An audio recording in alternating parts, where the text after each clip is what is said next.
কালকে রাত্রে প্রায় আনুমানিক 1টা নাগাদ আমরা বাড়ি থেকে খবর পেলাম যে আমার ছোট ভাইয়ের দোকান, এটা আমরা নিজস্ব বিডি।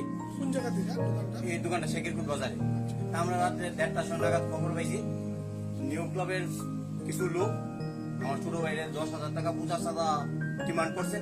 এ কইছে আমি গত বছর 1200 টাকা দিছি, এবার আমি তোমার 10% বাড়ায় 1,500 টাকা 1,500 টাকা দিয়ে দেবো। সে এই দোকান বন্ধ করে পুরো 12টা বাজে বাড়িতে গেছে। 1:30 নাগাদ আমার বাড়িতে খবর গেছে যে এই ঘটনা। তখন আমরা তিন ভাই আমরা দৌড়াই আইছি বাজার সেক্রেটারি নিয়ে। আয়া দেখি পুরা ঘর লন্ডভন্ড, ঘরের মধ্যে জল টল অনেক কিছু আসছিল, কিছু নাই, চিপসের সরানো ছিটানো অবস্থায় আমরা আয়া পাইছি। তো এই বিষয়ে আপনারা কি থানাত কোনো অভিযোগ করছেন? থানা তো কালকে রাত্রেবেলা থানার স্টাফ সবাই সবকিছু দেখে গেছে।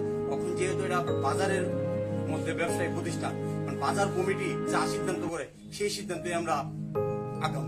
বাজার কমিটি যদি এখন আমরা অভিযোগ, আমরা তো অভিযোগ করবই, আর বাজার কমিটির উপরে আমরা মানে 11টার সময় বাড়ি দিয়েছে দোকান টোকান লামাইয়া। রাত্রে মানে 1-1:30টার দিকে নাকি নিউ ক্লাবে তারা এসে সব দোকান বাজার আরো পাশাপাশি আরো একটা দোকান আমার দোকান ব্যাংকে রেখে সব লোক হয়ে গেছে। আমরা সকালবেলায় দেখি আমাদের দোকান ব্যাংকে রেখে কি কারণে ভাঙছে? চাঁদার জুলুমবাজি নিয়ে এসে হয়েছে, চাঁদা নিয়ে এসে আরেকজনের সাথে চক্র হয়েছিল, আমাদের দোকান ক্ষতিগ্রস্ত হয়েছে। তখন আপনারা এই বিষয়ে আমরা অবশ্যই আমরা থানা দ্বারস্থ হবো এবং বাজার কমিটি সেক্রেটারিকে জানানো হয়েছে, সেটা একটা সিদ্ধান্ত করে গেছে তাদের এগেনস্টে একটা পদক্ষেপ নেওয়ার জন্য।